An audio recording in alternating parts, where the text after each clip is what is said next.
खूब करना, दिल से करना। और एक बात जिंदगी में याद रखना, जिस पुराण को बाचे उस पुराण को खोलकर जरूर रखना। भले वो कितनी भी कंठस्थ हो जाए, कितनी भी याद हो जाए, कितने भी साधक बन जाओ तुम उस पुराण के, पर उस पुराण को जरूर खोलना। आज भी नियम है, आप दर्शन कर सकते हैं कि जिस पुराण को बाचते हैं उस पुराण को खोल कर भी रखते हैं अपने साथ। गुरु के शब्द, केवल उसको बांध कर नहीं रखना है, केवल उसकी पूजन नहीं करवाना है। जिस पुराण को खोला जाता है, जिस पुराण को हम बाच रहे होते हैं, जिस गीता महारानी को हम बाच रहे होते हैं, भले उसके श्लोक तुमको याद हो गए, भले उसके शब्द याद हो गए, किसी माता को 18 के 18 अध्याय याद हो गए, वो अब नहीं खोलती गीता, पर उनसे निवेदन है कि उस कपड़े में से उस गीता को खोलो, उस भागवत को खोलो, उस रामायण को खोलो, उस शिव महापुराण को खोलो। क्यों? जब वो खुलती है, भले तुम्हें मंत्र याद हो गए, भले उसका स्मरण याद हो गया, और मेरे गुरुदेव विठलेश राय काका जी कहते थे, जब पुराण, गीता, शास्त्र जब खुलता है तो हमारा भाग्य भी खोल देता है। इसलिए उसे खोलो, केवल बांध कर पूजन करके नहीं रखना है। मैं गीता जी शाम को जाके खोल लेना। क्या विचार है?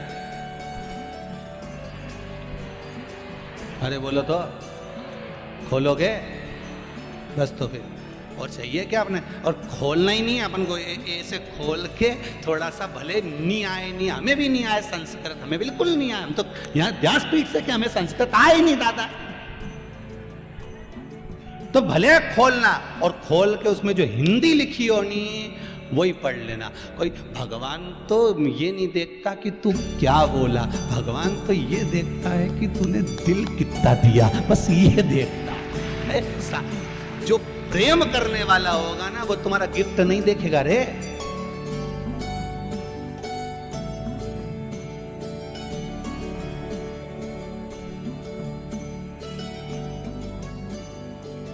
वो एक आता है ना, वो कौन सा डे, रोज डे,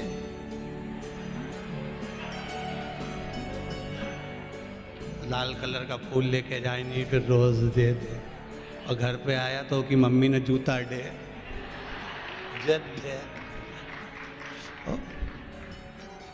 अब बताओ, जो तूने रोज दिया और तेरी मम्मी ने जूता दिया, इनमें सबसे ज्यादा प्यार कौन करती? बोल जरा, जम के बोल तो सही, जम के तो बोला। जी के रोज दिया नहीं, ओके एक आध दिन तो सामान वमान मत दे, फिर दे।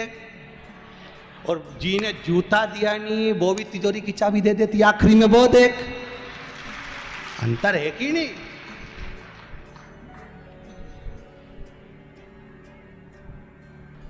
तुलसी जी का पूजन कर लो, माता पिता के चरणों को नमन कर लो, और भगवान का भजन कर लो, और उतना ही बहुत है।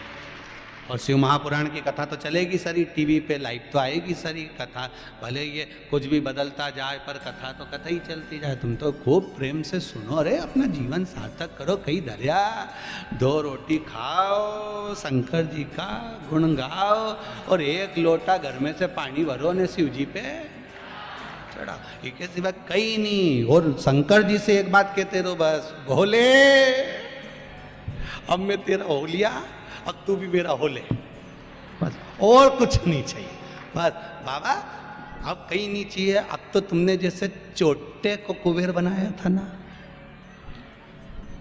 एक चोर चोरी करने शंकर जी के मंदिर में गया था, और शिव जी के मंदिर में चोरी कर रहा था, तो त्रिशूल उठाया, उसने कपड़े में लपेटा, खुद का बनियान कपड़ा निकाल के उनमें आग लगा के चोरी का सामान ढूंढ रहा था।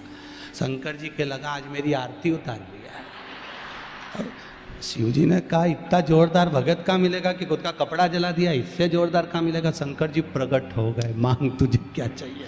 वो घबरा गया, बापड़ा बोले मैं तो चोर। शंकर जी बोले भले होगा, मेरे को क्या मालूम कि तू चोर, मेरे मंदिर में आरती उतारी ना बहुत है, तो कुछ तो मांग ले। शंकर जी, अब चोर को मांगना ही नहीं आता। शंकर जी बोले तू चिंता मत कर, आज शिवरात्रि के दिन मेरे मंदिर में प्रकाश करा है, मैं तेरे जीवन में प्रकाश कर देता हूं, जा तू कुबेर के सिंहासन पर बैठ।